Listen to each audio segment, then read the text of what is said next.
ഇന്ന് വിശ്വകർമ്മ പ്രഭാദേവി വേദിയുടെ ആഭിമുഖ്യത്തിൽ ഋഷിപഞ്ചമി ദിനാഘോഷവും ഓണസംഗമവും സംഘടിപ്പിക്കപ്പെട്ടിട്ടുള്ള ഈ പരിപാടിയുടെ ഉദ്ഘാടന ചടങ്ങിലെ അധ്യക്ഷൻ വിശ്വകർമ്മ പ്രഭാവേദിയുടെ പ്രസിഡന്റ് ശ്രീ എ വിജയകുമാർ, BKPVയുടെ സെക്രട്ടറി ശ്രീ മണിക്കുട്ടൻ ചെന്തിലോട്, വേദിയിലുള്ള അഡ്വക്കേറ്റ് രോജിത്,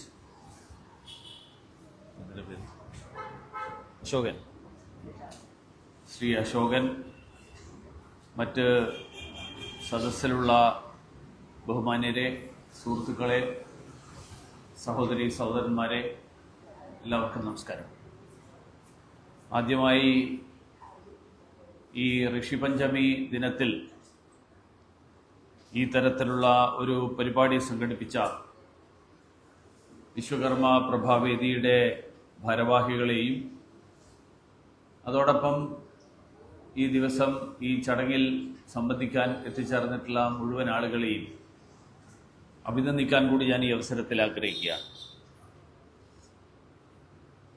ഇതൊരു അവധി ദിവസം കൂടി ആയതുകൊണ്ട് ഈ ദിവസം ഓണാഘോഷവും അതിൻ്റെ ഭാഗമായിട്ട് സംഘടിപ്പിക്കാൻ എല്ലാവരും ഒരുമിച്ച് വന്ന് ഓണസദ്യയൊക്കെ ഉണ്ട്. കുട്ടികൾക്കൊക്കെ പരസ്പരം ഒരുമിച്ച് കുറേ സമയം ചെലവഴിക്കാനുള്ള സമയം, ആ സമയം കിട്ടുന്ന ഒരു സാഹചര്യമാണ് ഇന്നുണ്ട് ഉണ്ടായിട്ടുള്ളത്. രണ്ട് പരിപാടികളാണ് ഇന്നിവിടെ നടക്കുന്നത്. ഒന്ന് ഋഷിപഞ്ചമി ദിന ആഘോഷം. ഈ പ്രപഞ്ചത്തിന്റെ തന്നെ നിർമ്മാതാവായിട്ടുള്ള വിശ്വകർമാവിന്റെ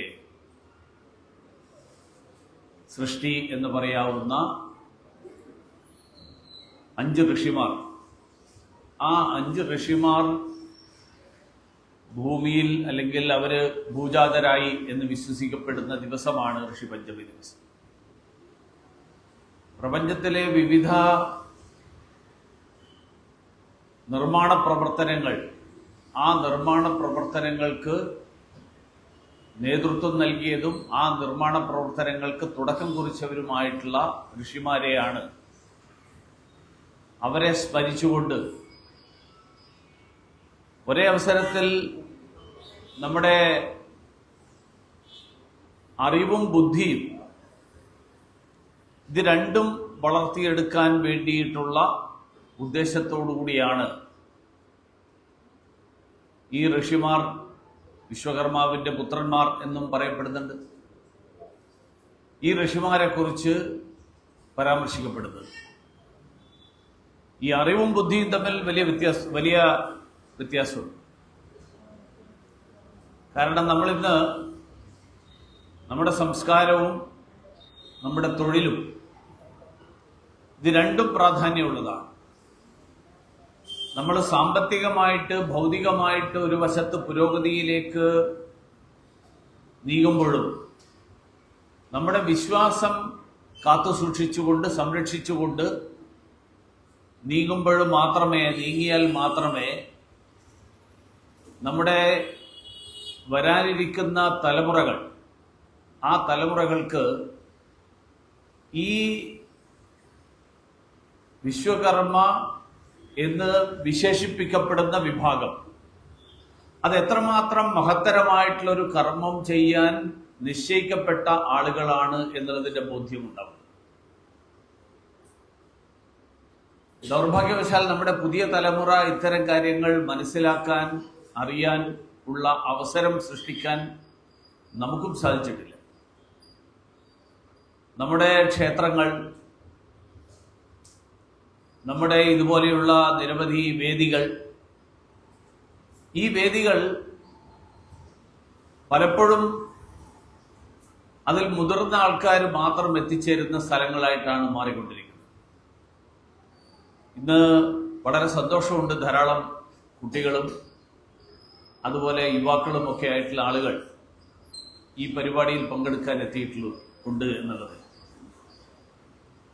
കാരണം അതിലൂടെയാണ് നമ്മുടെ സംസ്കാരത്തെക്കുറിച്ചും നമ്മുടെ പാരമ്പര്യത്തെക്കുറിച്ചും നമ്മുടെ അഭിമാനകരമായിട്ടുള്ള പ്രത്യേകതകളെക്കുറിച്ചുമൊക്കെ നമ്മുടെ പുതിയ തലമുറ മനസ്സിലാക്കാനുള്ള അവസരമുണ്ടാകും. അതുകൊണ്ട് നമ്മുടെ ക്ഷേത്രങ്ങൾ ഉൾപ്പെടെ ആ ക്ഷേത്രങ്ങളിൽ നമ്മുടെ സംസ്കാരത്തിന്റെ പ്രത്യേകതകൾ എന്തൊക്കെയാണ്, നമ്മളെങ്ങനെ സനാതന ധർമ്മവുമായിട്ട് ബന്ധപ്പെട്ടിരിക്കുന്നു, നമ്മളെങ്ങനെ ലോകത്തിന്റെ സൃഷ്ടിക്ക് വേണ്ടിയിട്ടുള്ള പരിശ്രമം നടത്തിയ മഹത്തായിട്ടുള്ള പാരമ്പര്യത്തിന്റെ പിന്തുടർച്ചക്കാരാണ് എന്നുള്ള ആ കാര്യങ്ങൾ മനസ്സിലാക്കാൻ കഴിയുന്ന, മനസ്സിലാക്കാൻ അവസരം നൽകുന്ന വേദികളായിട്ട് ക്ഷേത്ര ഉത്സവങ്ങളോടനുബന്ധിച്ച്, ക്ഷേത്ര പരിപാടികളോടനുബന്ധിച്ച് നടക്കുന്ന ചടങ്ങുകൾ മാറ്റാൻ കൂടി നമ്മൾ ശ്രമിക്കണം. വിശ്വാസത്തിന്റെയും ആചാരത്തിന്റെയും കാര്യം മണിക്കുട്ടൻ സൂചിപ്പിച്ചു. ഓണാഘോഷം എന്ന് പറഞ്ഞാൽ എങ്ങനെയായിരിക്കണം എന്ന്. കാരണം ഇന്ന് ഓണം എന്ന് പറഞ്ഞു കഴിഞ്ഞാൽ ഈ പണ്ടത്തെ ഓണവും ഇന്നത്തെ ഓണവും തമ്മിൽ വലിയ വ്യത്യാസമുണ്ട്. പണ്ട് ആളുകളൊക്കെ ഒരുമിച്ച് വരുന്ന അവസരങ്ങളായിരുന്നു ഓണം. കാരണം എല്ലാ ബന്ധുക്കളും കുടുംബാംഗങ്ങളും ഒക്കെ ഒരുമിച്ച് കൂടുന്ന സ്ഥലം, ഒരുമിച്ച് കൂടുന്ന അവസരമായിരുന്നു ഓണം.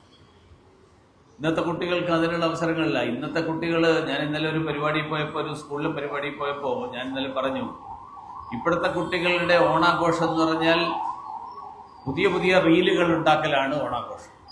അല്ലേ? ഉണ്ടാവും. ഈ മോളപ്പം ചിരിച്ചു. കാരണം ഓരോ ആൾക്കാരും അവർക്ക് പുതിയ പുതിയ, എല്ലാ ദിവസവും സ്കൂളിൽ പോകുമ്പോഴുന്ന സ്ഥിരം യൂണിഫോമിന് പകരം വ്യത്യാസമുള്ള ഒരു ഉടുപ്പൊക്കെ ഇട്ട് ഓരോ ദിവസവും പുതിയ പുതിയ ഉടുപ്പുകൾ, പുതിയ പുതിയ നിറത്തിലുള്ള ഉടുപ്പുകൾ, അതൊക്കെ ഇട്ടിട്ടുള്ള റീൽ ഉണ്ടാക്കുക. എന്നിട്ട് ആ റീൽ ആളുകളുടെ ഇടയിലേക്ക് ഇങ്ങനെ അയച്ചു കൊടുക്കുക. അപ്പൊ നമ്മുടെ കുട്ടികളൊക്കെ ശരീരത്തിൽ ഏറ്റവും കൂടുതൽ ചലിക്കുന്ന അവയവം ഇതാണ്, കണ്ടില്ലേ? ഇപ്പോഴും ആ അവയവമാണ് ചലിച്ചുകൊണ്ടിരിക്കുന്നത്. അപ്പൊ വിരലുകൾ മാത്രം ചലിപ്പിക്കുന്ന ആളുകളായിട്ട് നമ്മുടെ സമൂഹം മാറിയിരിക്കുക. വിരലുകൾക്ക് വലിയ പ്രാധാന്യം. വിശ്വകർമാവിന്റെ സൃഷ്ടി മുഴുവൻ വിരലുകൾ കൊണ്ടാണ് ഉണ്ടായിട്ടുള്ളത്. പക്ഷേ അന്ന് ആ വിരലുകൾ കൊണ്ട് സൃഷ്ടിച്ചിരുന്ന, ലോകത്തെ അത്ഭുതപ്പെടുത്തുന്ന പല സൃഷ്ടികളും, ബൃഹദേശ്വര ക്ഷേത്രത്തെക്കുറിച്ച് ഇന്നും ആൾക്കാർ പറയുന്ന ഏറ്റവും വലിയ കാര്യമാണ് ബൃഹദേശ്വര ക്ഷേത്രം തമിഴ്നാട്ടിൽ. വിശ്വകർമ്മ വിഭാഗം നമ്മള് ബൃഹദേശ്വരത്ത് വലിയ കാര്യമാണ്. പക്ഷെ അത്രയൊന്നും പോണ്ട. നമ്മള് ശ്രീപത്മനാഭസ്വാമി ക്ഷേത്രത്തിൽ പോയാൽ മതി. ശ്രീപത്മനാഭസ്വാമി ക്ഷേത്രത്തിന്റെ ഗോപുരം രാമായണവും മഹാഭാരതവും മുഴുവൻ അവിടെ ചിത്രീകരിച്ചിരിക്കുകയാണ്. എത്രയോ കാലം മുമ്പ്, എത്രയോ നൂറ്റാണ്ടുകൾക്ക് മുൻപ് ഇത് മുഴുവൻ ചിത്രീകരിക്കാനുള്ള കരവിരുന്നുള്ള ആളുകൾ. അന്ന് അവരുടെ കയ്യിൽ ക്യാമറയില്ല, അവരുടെ കയ്യിൽ ആധുനിക സാങ്കേതിക വിദ്യയില്ല. ഇതൊന്നും ഇല്ലാതിരുന്ന കാലത്ത് മാത്രമല്ല, പത്മനാഭസ്വാമി ക്ഷേത്രത്തിന്റെ അകത്ത് പ്രദക്ഷിണം വയ്ക്കുമ്പോൾ നിങ്ങൾക്ക് അറിയാം, 365 ദിവസം, നമ്മളെല്ലാവരും പറയുന്നത് 365 ദിവസം എന്നാണ്. 365.25 ദിവസമാണ് ഒരു വർഷം എന്നാണ് കണക്ക്. അതുകൊണ്ടാണ് 4 കൊല്ലത്തിലൊരിക്കൽ ഒരു ദിവസം 366 ദിവസമായിട്ട് നമ്മുടെ ഒരു വർഷം വരുന്നത്. ഫെബ്രുവരി മാസം 4 കൊല്ലത്തിലൊരിക്കൽ ഫെബ്രുവരി മാസത്തിന് 29 ദിവസമുണ്ട്. ആ 29 ദിവസം വരുന്നത് കണക്കാക്കാനുള്ള സൗകര്യത്തിന് വേണ്ടിയിട്ട് നമുക്ക് ഈ 4 ദിവസം വീതം കണക്കാക്കാനുള്ള ബുദ്ധിമുട്ടുള്ളത് കൊണ്ട് നമ്മളെല്ലാവരും കൂടി തീരുമാനിച്ചു 4 വർഷം കൂടുമ്പോൾ ഒരു ദിവസം കൂട്ടി വെക്കാം. അപ്പൊ അങ്ങനെ ഈ 365.25 ദിവസം അടക്കം അളന്ന് കണക്കാക്കിയിട്ടാണ് പത്മനാഭസ്വാമി ക്ഷേത്രത്തിന്റെ നിർമ്മാണം നടത്തിയിരിക്കുന്നത് ആ കാലത്ത്. അപ്പൊ അത്രയും അറിവുള്ളവർ, അത്രയും ഈ കാര്യങ്ങളെക്കുറിച്ച് മനസ്സിലാക്കിയിട്ടുള്ള ആളുകൾ, അങ്ങനെയുള്ള ആളുകളുടെ പാരമ്പര്യം ഉൾക്കൊള്ളുന്നവരാണ് നമ്മളെല്ലാവരും എന്ന് നമ്മുടെ പുതിയ തലമുറയ്ക്ക് അഭിമാനത്തോടുകൂടി ഓർക്കാനുള്ള അവസരം, ആ അഭിമാനത്തോടുകൂടി ഓർക്കാനുള്ള അവസരമുണ്ട്. അതേസമയത്ത് ഞാൻ അംഗീകരിക്കുന്നു, സംസ്കാരവും പാരമ്പര്യത്തോടൊപ്പം നമ്മുടെ ഭൗതികമായിട്ടുള്ള പുരോഗതി ഉറപ്പുവരുത്താനുള്ള സംവിധാനങ്ങളും ഉണ്ടാകും. സാമ്പത്തികമായിട്ടുള്ള പുരോഗതി, സാമ്പത്തികമായിട്ടുള്ള ഉന്നമനം.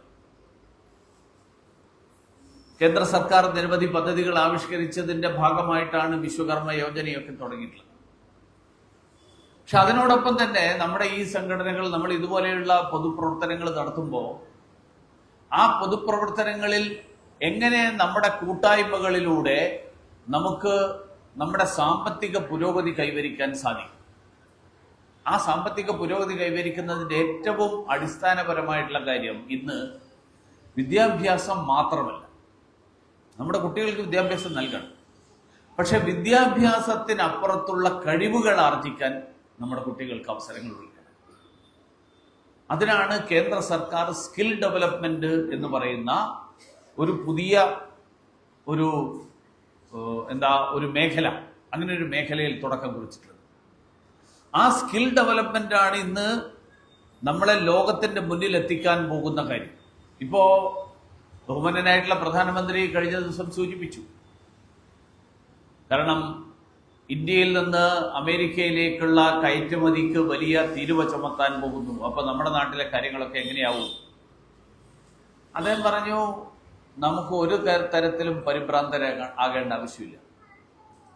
കാരണം നമ്മുടെ ചെറുപ്പക്കാർ ലോകത്ത് ഏറ്റവും കഴിവുള്ളവരായിട്ടുള്ള ആൾക്കാരാണ്. അവർക്ക് ഈ നാട്ടിൽ മാത്രമല്ല, ലോകത്ത് എവിടെ പോയി കഴിഞ്ഞാലും അവർക്ക് കഴിവ് തെളിയിക്കാനുള്ള അതിനുള്ള ആ കഴിവുള്ള ആളുകളാണ്. അവർ കഴിവ് തെളിയിക്കും. അങ്ങനെ തെളിയിക്കുന്ന ആളുകളെ തള്ളിക്കളയാൻ ലോകത്തിന് സാധ്യമല്ല. ഇന്ന് നമ്മൾ ഈ തൊഴിലില്ലായ്മ എന്ന് പറയുന്ന ഒരു വിഷയമുണ്ടല്ലോ. ഈ തൊഴിലില്ലായ്മയുടെ പ്രശ്നം നമ്മൾ കോളേജിലോ സ്കൂളിലോ പഠിക്കുന്ന സാധാരണ വിദ്യാഭ്യാസം കഴിഞ്ഞാൽ തൊഴിലില്ലായ്മയാണ്. കാരണം സ്കൂളിലും കോളേജിലും നമ്മൾ തൊഴിലൊന്നും പഠിക്കുന്നില്ല. ഇപ്പൊ 10ാം ക്ലാസ് വരെ പഠിച്ചിട്ടുള്ള ആളുകൾ അല്ലെങ്കിൽ ഡിഗ്രി എടുത്തിട്ടുള്ള കുട്ടികൾ പോലും ഇക്കാലത്ത് തെറ്റുകൂടാതെ മലയാളം കൃത്യമായിട്ട് എഴുതാൻ അറിയുന്ന ആളുകൾ വളരെ കുറവാണ്. എന്താ പഠിച്ചതെന്ന് ചോദിച്ചു കഴിഞ്ഞാൽ ഞാൻ ഡിഗ്രി എടുത്തു എന്ന് പറയും. നിങ്ങൾക്ക് എന്താ അറിയാന്ന് ചോദിച്ചു കഴിഞ്ഞാൽ മറുപടിയില്ല. എന്ത് പണി അറിയാം? അറിയില്ല. അപ്പൊ ആ ജോലികൾ പഠിപ്പിക്കലാണ് സ്കിൽ ഡെവലപ്മെന്റ്. ഞാൻ വിദേശകാര്യമന്ത്രിയായിരുന്ന സഹമന്ത്രിയായിരുന്ന കാലത്ത് ഞങ്ങൾ ദുബൈയിൽ ഒരു പരിശ്രമം നടത്തി. ദുബൈയിൽ ധാരാളം ആൾക്കാർ ജോലിക്ക് വരുന്ന ആൾക്കാരുണ്ട്. നമ്മുടെ നാട്ടിൽ ഡ്രൈവിംഗ് പഠിച്ചിട്ട് അവിടെ വരും. ഡ്രൈവിംഗ് പഠിക്കാൻ മലയാളം അറിഞ്ഞാൽ മതി, പിന്നെ വണ്ടി ഓടിക്കാനും അറിയണം. പക്ഷെ ദുബൈയിൽ എത്തിക്കഴിഞ്ഞാൽ അയാൾക്ക് നന്നായിട്ട് ഇംഗ്ലീഷ് സംസാരിക്കാൻ പറ്റിയെന്നിരിക്കട്ടെ, അയാൾക്ക് നന്നായിട്ട് അറബിക്ക് സംസാരിക്കാൻ പറ്റിയെന്നിരിക്കട്ടെ, അയാൾക്ക് കിട്ടുന്ന ശമ്പളം വലിയ തോതിൽ വർദ്ധിക്കും. കാരണം അയാൾ നന്നായിട്ട് സംസാരിക്കും, ആളുകളോട് പെരുമാറും. അപ്പോ ഞങ്ങൾ ചെയ്തതെന്ന് വെച്ച് കഴിഞ്ഞാൽ അവിടെ ഡ്രൈവർമാരായിട്ടുള്ള ആളുകൾക്ക് വേണ്ടിയിട്ട് ഇംഗ്ലീഷും അറബിക്കും കമ്പ്യൂട്ടറും പഠിപ്പിക്കാൻ വേണ്ടിയിട്ട് പാർട്ട് ടൈം ക്ലാസ് വെച്ചു. ധാരാളം ആൾക്കാർ പഠിച്ചു. അവരുടെയൊക്കെ വരുമാനത്തിൽ വലിയ വർധനവുണ്ടായി. ഇപ്പൊ നമ്മുടെ നാട്ടിൽ നഴ്സിംഗ് പഠിക്കുന്ന ധാരാളം കുട്ടികളുണ്ട്.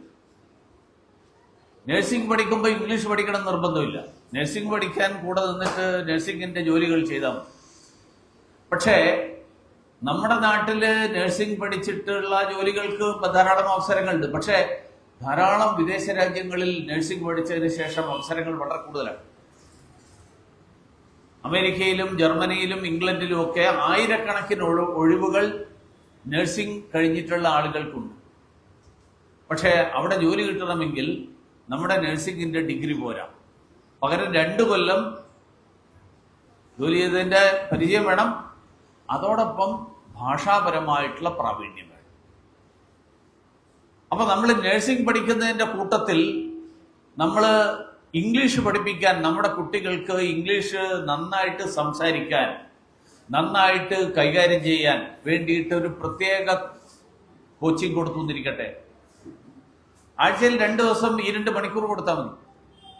ശനി ഞായറും അവധിയുള്ള ദിവസങ്ങളിൽ 2 മണിക്കൂർ ഇംഗ്ലീഷിലുള്ള സ്പെഷ്യൽ കോച്ചിങ് ക്ലാസ്, അല്ലെങ്കിൽ 2 മണിക്കൂറിൽ ആർട്ടിഫിഷ്യൽ ഇന്റലിജൻസിലുള്ള കോച്ചിങ് ക്ലാസ്, അല്ലെങ്കിൽ 2 മണിക്കൂർ കമ്പ്യൂട്ടർ കൈകാര്യം ചെയ്യാനുള്ള ക്ലാസ്. സ്വാഭാവികമായും ഔപചാരിക വിദ്യാഭ്യാസത്തോടൊപ്പം ഈ തരത്തിലുള്ള തൊഴിലുകൾ, ആ തൊഴിലുകൾക്ക് വേണ്ടിയിട്ടുള്ള പരിശീലനം, ആ പരിശീലനം ലഭിച്ചുകൊണ്ടിരിക്കട്ടെ. സ്വാഭാവികമായും ലോകത്ത് എവിടെയും അവസരങ്ങൾ കിട്ടുമെന്നുള്ള കാര്യത്തിൽ ഒരു സംശയവും വേണം. അപ്പൊ ഇതുപോലെയുള്ള നിരവധി അവസരങ്ങൾ. അതുകൊണ്ടാണ് ഞാൻ പറഞ്ഞത്, ഋഷിപഞ്ചമിയുടെ ദിനത്തിന്റെ ഇന്നത്തെ കാലിക പ്രസക്തി എന്ന് പറയുന്നത് അന്ന് നമ്മുടെ തൊഴിലും സംസ്കാരവും ഒക്കെ സംരക്ഷിക്കുക എന്നുള്ള ലക്ഷ്യത്തോടു കൂടിയാണ് വിശ്വകർമ്മദേവന്റെ സന്താനങ്ങൾ അല്ലെങ്കിൽ സൃഷ്ടികൾ എന്നുള്ള നിലയിലൊക്കെ കണക്കാക്കപ്പെടുന്ന 5 ഋഷിമാർ, അതുകൊണ്ടാണ് ഋഷി പഞ്ചമിയായി. അങ്ങനെയുള്ള 5 ഋഷിമാർ ഭൂജാതരായ ദിവസത്തെയാണ് ഋഷിപഞ്ചമി ഓർമ്മിപ്പിക്കുന്നത്. അപ്പൊ ആ തൊഴിലും സംസ്കാരവും സംരക്ഷിക്കാൻ, തൊഴിലും സംസ്കാരത്തെയും പരിപോഷിപ്പിക്കാൻ, തൊഴിലിന്റെയും സംസ്കാരത്തിന്റെയും കാലികമായിട്ടുള്ള പ്രസക്തിയും പ്രാധാന്യവും തിരിച്ചറിഞ്ഞുകൊണ്ട് അത് നടപ്പിലാക്കാൻ വേണ്ടിയിട്ടുള്ള പരിശ്രമം. ആ പരിശ്രമമാണ് വിശ്വകർമ്മ പ്രഭാവതി പോലെയുള്ള കൂട്ടായ്മകളുടെ ആഭിമുഖ്യത്തിൽ നടക്കേണ്ടത്. അതോടൊപ്പം അതിൽ നിന്ന് നമ്മുടെ ക്ഷേത്രങ്ങൾ, നമ്മുടെ ആചാരങ്ങൾ, നമ്മുടെ രീതികൾ, ആ രീതികളിലൊക്കെ മാറ്റം ഉണ്ടാവും. ഇപ്പൊ നമ്മളിപ്പോ ഓണം എന്ന് പറയുന്നത്, ഓണത്തിന് നമ്മളെല്ലാവരും വീട്ടിൽ സദ്യ ഉണ്ടാക്കി സുഖമായിട്ട് ഭക്ഷണം കഴിക്കും. എന്നിട്ട് വൈകുന്നേരം എല്ലാവരും ഒന്നുകിൽ ശംഖുപൊത്ത് പോവും, അല്ലെങ്കിൽ വല്ല സിനിമയ്ക്ക് പോകാൻ താല്പര്യമുള്ള ആൾക്കാർ സിനിമയ്ക്ക് പോവും, ഇല്ലെങ്കിൽ മ്യൂസിയത്തിൽ പോകും. അതാണ് നമ്മുടെ ഓണാഘോഷം. വാസ്തവത്തിൽ നമ്മുടെ ഉത്സവങ്ങൾ നമ്മുടെ സംസ്കാരത്തിന്റെ ഭാഗമായിട്ട് ഉത്സവങ്ങൾ ഉണ്ടാക്കിയത് നമുക്ക് മറ്റുള്ളവരെ നമ്മുടെ വീട്ടിലേക്ക് ക്ഷണിക്കാനും അവരുടെ സന്തോഷവും ദുഃഖവും ഒക്കെ പങ്കുവെക്കാനും വേണ്ടിയിട്ടാണ്. അപ്പൊ വർഷത്തിൽ ഒരിക്കലെങ്കിലും നമ്മളൊന്ന് ആലോചിച്ച് നോക്ക്, നമ്മുടെയൊക്കെ വീട്ടിൽ നമ്മൾ ബന്ധുക്കളെ വിളിക്കുന്നത് കഴിഞ്ഞ ഒരു 5 കൊല്ലത്തിനിടയിൽ എത്ര തവണ വിളിച്ചിട്ടുണ്ടോ? വളരെ ചുരുക്കം അവസരങ്ങളല്ലേ ഉള്ളൂ. നമ്മൾ വിളിക്കുന്നത് എപ്പോഴാ? വീട്ടിലൊരു വിവാഹം നടക്കുമ്പോൾ വിളിക്കും. അതും ഇപ്പോ വീട്ടിലല്ല, കല്യാണ മണ്ഡപത്തിലാണ്. കല്യാണ മണ്ഡപത്തിൽ വിവാഹത്തിന് വരുമ്പോൾ നമ്മൾ എന്താ ചെയ്യുന്നത്? ചെല്ലും, ഇരിക്കും. അവിടെ താലി കെട്ടിയോ കെട്ടില്ലയോ എന്നുള്ളതിന് മുമ്പേ നമ്മൾ ഓടുന്നത് ഭക്ഷണം കഴിക്കാനുള്ള ഹാളിലേക്കാണ്. അവിടെയാണ് ഇടി മുഴുവൻ. ഭക്ഷണം കഴിച്ച ഉടനെ സ്ഥലം വിടുക. വന്ന 5 പേരോട് സംസാരിക്കാൻ നമുക്ക് സമയമില്ല. അതേസമയത്ത് നമ്മുടെ വീട്ടിലേക്ക് നമ്മുടെ ബന്ധുക്കളായിട്ടുള്ള 15 ഇപ്പൊ ഇന്നലെ വിനായക ചതുർത്ഥിയായി. മഹാരാഷ്ട്രയിൽ അടുത്ത 10 ദിവസം വലിയ ആഘോഷമാണ്. മഹാരാഷ്ട്രയിലാണ് ഏറ്റവും കൂടുതൽ വിനായക ചതുർത്ഥി ആഘോഷം നടക്കുന്ന സമയം. ആഘോഷം ഈ പുറത്ത് കാണുന്ന, നമ്മുടെ ഇപ്പൊ കേരളത്തിലും വിനായക ചതുർത്ഥി എന്ന് പറഞ്ഞിട്ട് ആൾക്കാർ ഗണപതിയുടെ പ്രതിമയൊക്കെ വെച്ച് വിഗ്രഹമൊക്കെ വെച്ചിട്ട് പൂജ നടത്തി കൊണ്ടുപോയി നിമജ്ജനം നടത്തുന്നുണ്ട്. അത് നമ്മൾ പുറത്ത് കാണുന്ന വിനായക ചതുർത്ഥിയാണ്. മഹാരാഷ്ട്രയിലെ വിനായക ചതുർത്ഥി യഥാർത്ഥത്തിൽ അതല്ല. എല്ലാ വീട്ടിലും ചുരുങ്ങിയത് ഒരു ദിവസം തൊട്ട്, പലരും 5 ദിവസം, വലിയ സാമ്പത്തിക ശേഷിയുള്ള ആൾക്കാർ 9 ദിവസം വരെയൊക്കെ, 10 ദിവസം വരെയൊക്കെ അവര് വിനായക പ്രതിഷ്ഠ എന്ന് പറഞ്ഞാൽ ഗണപതിയുടെ ഒരു പടം, ഒരു വിഗ്രഹം വാങ്ങി കടയിൽ നിന്ന് വാങ്ങുന്നതാണ്. വാങ്ങി കൊണ്ടുവന്ന് വെക്കും. രാവിലെ വിളക്ക് കൊളുത്തും. എല്ലാവരും കൂടി ഒരുമിച്ച്, വീട്ടുകാരെല്ലാവരും കൂടി ഒരുമിച്ചിരുന്നിട്ട് ഒരു ഭജന ചൊല്ലും. പക്ഷെ ആ സമയത്ത് ബന്ധുക്കളെ എല്ലാവരെയും നമ്മുടെ വീട്ടിലേക്ക് ക്ഷണിക്കും. എന്ന് പറഞ്ഞാൽ ആ സമൂഹത്തിലുള്ള മുഴുവൻ ആളുകളും വർഷത്തിലൊരിക്കൽ പരസ്പരം അവരുടെ സുഹൃത്തുക്കളുടെയും ബന്ധുക്കളുടെയും വീടുകളിൽ. കഴിഞ്ഞ വർഷം ഞാൻ മഹാരാഷ്ട്രയിൽ നിയമസഭാ തെരഞ്ഞെടുപ്പിന്റെ തയ്യാറെടുപ്പുകളുടെ ഭാഗമായിട്ട് ഞാൻ ഈ വിനായക ചതുർത്ഥിയുടെ കാലം തൊട്ടുള്ള 2-3 മാസക്കാലം ബോംബെയിലായിരുന്നു. ഞാൻ നേരിട്ട് എനിക്ക് പരിചയമുള്ള ഒരു 8-10 വീടുകളിൽ, എനിക്ക് എൻ്റെ സുഹൃത്തുക്കളായിട്ടുള്ള ആൾക്കാരുടെ വീടുകളിൽ പോയിട്ടുണ്ട്. വിനായക ചതുർത്ഥി, ഈ ഗണപതി വിനായക ഇതിന്റെ ആഘോഷത്തിന്റെ ഭാഗം, ഗണേശോത്സവത്തിന്റെ ഭാഗമായിട്ട് നമുക്കങ്ങനെ നമ്മുടെ വീട്ടിൽ അങ്ങനെ ക്ഷണിക്കാനുള്ള അവസരങ്ങളൊന്നും നമുക്കില്ല. കാരണം നമ്മുടെ ആഘോഷങ്ങൾ ക്രമേണ ഈ ആഘോഷങ്ങളുടെ യഥാർത്ഥ ഉദ്ദേശം മനസ്സിലാക്കാതെ വീട്ടിലുള്ള ആൾക്കാരൊക്കെ കൂടി പായസം ഉണ്ടാക്കി സദ്യ ഉണ്ടാക്കിയിട്ട് കഴിക്കലാണ് ആഘോഷം. ഇപ്പൊ സദ്യ പോലും ഉണ്ടാക്കാൻ ആൾക്കാർക്ക് സമയമില്ല. കാരണം കടയിൽ ഓർഡർ ചെയ്ത് കഴിഞ്ഞാൽ ഉച്ചയാകുമ്പോൾ എത്തിക്കണം. ധാരാളം ഇല്ലേ, ധാരാളം ഇനിയിപ്പോ പരസ്യം വരാൻ പോവുകയാണ്. തിരുവോണ സദ്യ ഇത്ര രൂപ. ബുദ്ധിമുട്ടില്ല. കാരണം ആകെ വീട്ടില് അച്ഛനും അമ്മയും 2 മക്കളും ആയിരിക്കും. അപ്പൊ ഇത്രയും വലിയ സദ്യ ഉണ്ടാക്കാൻ അമ്മ ഒറ്റയ്ക്ക് ഇരുന്നിട്ട് നടക്കില്ല. അച്ഛൻ സ്വസ്ഥമായിട്ട് മുൻവശത്തെ മുറിയിലിരിക്കുകയുള്ളൂ.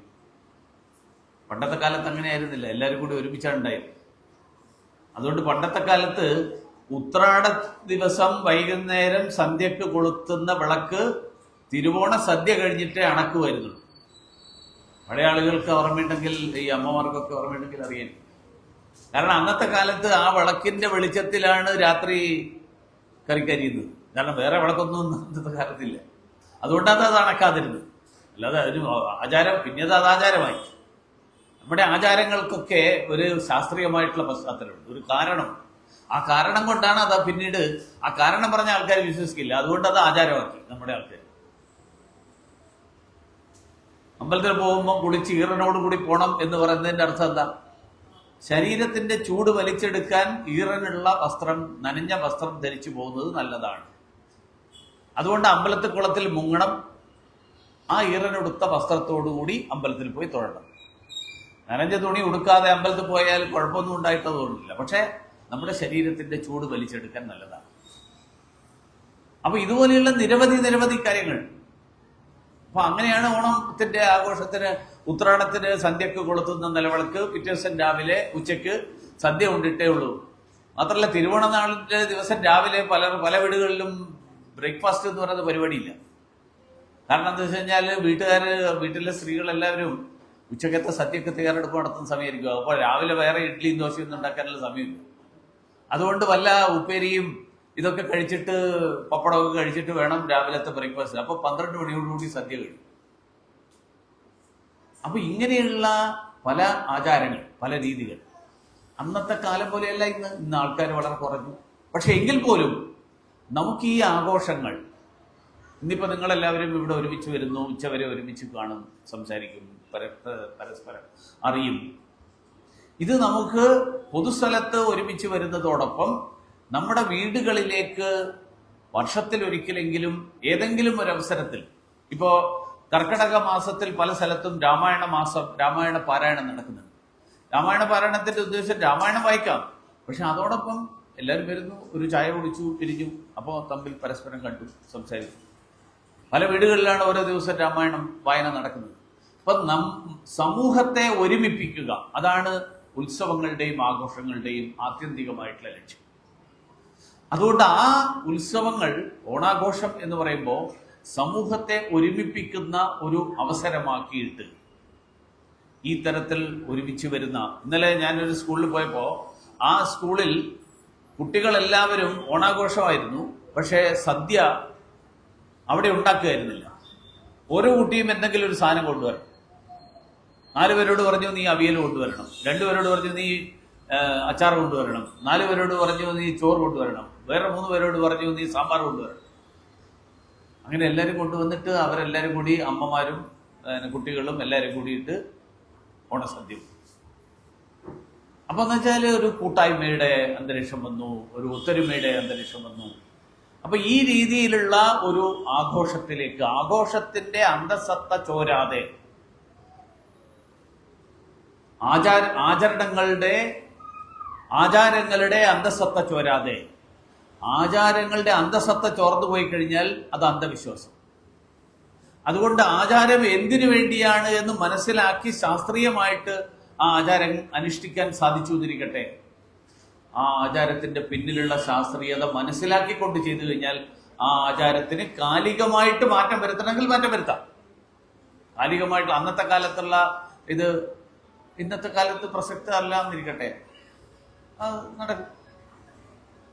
അപ്പൊ ഈ രീതിയിലുള്ള ഒരു മാറ്റത്തിലേക്ക് കൊണ്ടുവരാൻ ഋഷിപഞ്ചമി ദിനത്തിന്റെ ഈ ദിവസത്തിന്റെ പ്രാധാന്യം ഉൾക്കൊണ്ടുകൊണ്ട്